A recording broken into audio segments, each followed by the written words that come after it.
Well, the Prime Minister is demanding full accountability, summoning the ambassador to explain after 7 aid workers, including 1 Australian, were killed by an Israeli airstrike in Gaza.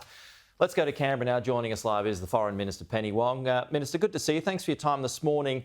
There was a response overnight from Benjamin Netanyahu. He said it was unintentional, which can happen in war. Do you accept that?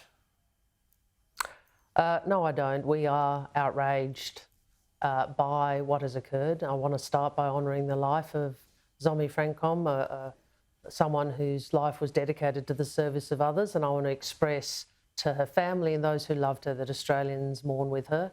We are outraged by what has occurred. We have demanded full accountability. Aid workers going into a conflict zone to deliver humanitarian aid should not meet their deaths in the way we have seen. So by not accepting that it was unintentional, is that a suggestion that you think it is targeted, that it was a targeted attack? I don't accept the point you put to me that this is war, this happens. This should not happen. And okay. we want full accountability from the Israeli government for what has occurred. We think Australians are demanding that, and we think that certainly Zomi's family and those who loved her. War aside, what about the unintentional aspect of Benjamin Netanyahu's excuse?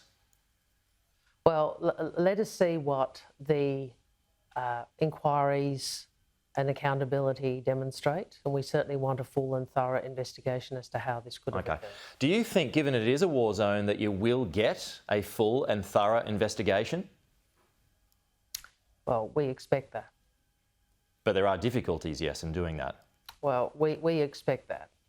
We expect Israel to ensure there is a full, transparent investigation and full accountability. Remember that Zomi Francom was not the only person who died in this attack.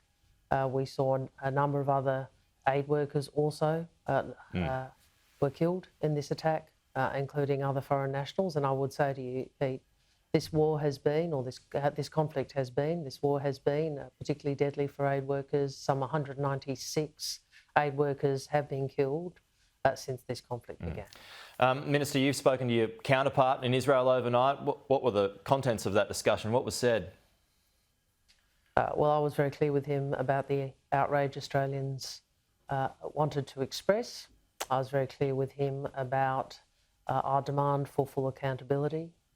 I was very clear with him about the importance of transparency, and I also spoke again to him about why it is that Israel needs to ensure that it complies with international humanitarian law, including both the provision of aid and the protection of aid workers.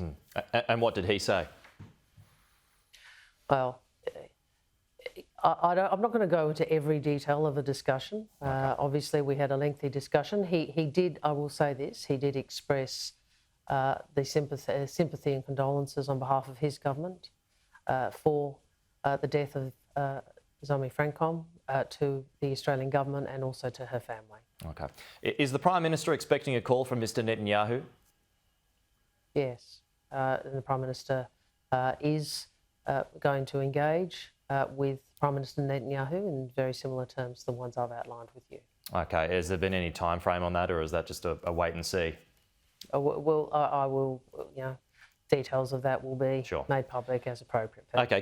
Given all of that, your discussions with your counterpart, potentially a conversation with Benjamin Netanyahu, is there still a need or a request to see Israel's ambassador in Australia? Oh, we certainly will want to see the ambassador. There is, the representations, the views of Australians will continue to be communicated at all appropriate levels, from the Prime Minister to the Foreign Minister, as well as to the ambassador. That's what we want to do. I don't want Israel to be under any illusions about how outraged we are at the death of an Australian citizen in these circumstances. Okay. Foreign Minister Penny Wong, a busy morning for you, a tough one too. Appreciate your time. Thank you so much.